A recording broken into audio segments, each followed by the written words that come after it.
Ontario Commercial Lease Agreement, Insolvent Commercial Tenant. Introduction. I reviewed a court decision out of Alberta that was rendered on April 4, 2019. The case is Royal Bank of Canada v. Parkland Properties Limited, 2019, AJ number 412, from the Alberta Court of Queen's Bench. In reviewing this case about an insolvent tenant, who later became a bankrupt commercial tenant, the same would hold true in Ontario. I thought it would be helpful to review the principles in this decision, and how it would relate to an Ontario commercial lease agreement. Background. Unlike Ontario, there is no Commercial Tenancy Act in Alberta.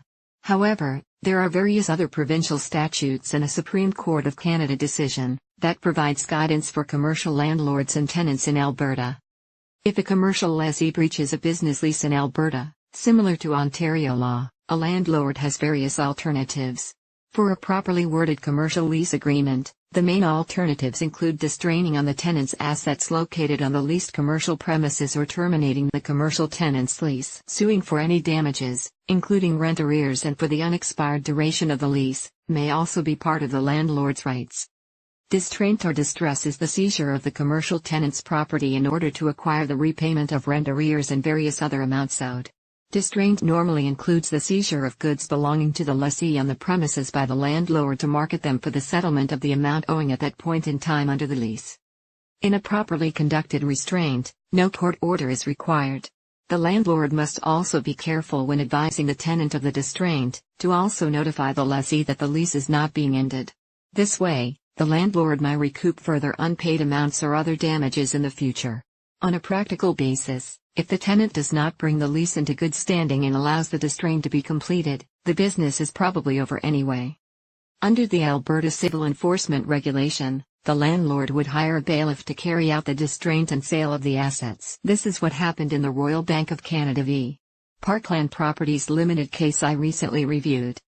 The facts and decision of the case. The facts are pretty simple. The landlord began and completed distraint proceedings against its tenant. At the time of the seizure, the insolvent tenant was $79,586 behind in rent. The landlord's bailiff completed the sale of the assets. After taking its fee, the bailiff paid over to the landlord the amount of $223,990. The tenant became a bankrupt company after the funds were paid to the landlord. Royal Bank of Canada, RBC, was a secured creditor of the tenant. At the date of bankruptcy, RBC was owed $498,799. RBC took an action that originally was an action that could be taken by the licensed insolvency trustee, formerly known as a bankruptcy trustee.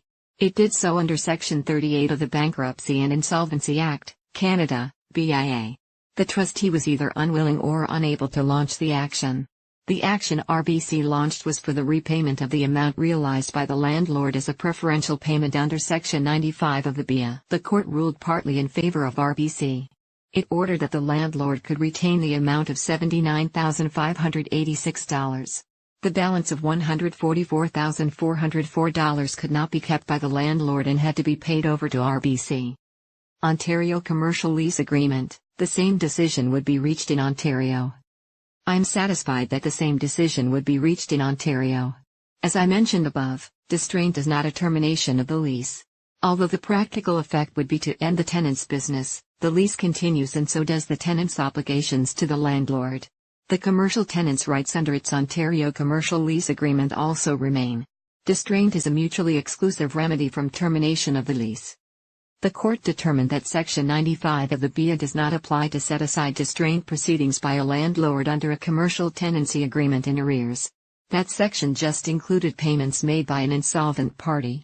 The court also stated that Section 70 of the BIA protects the landlord's distraint because the distraint was fully completed by payment to the landlord. However, the court did find that the payment to the landlord was extreme.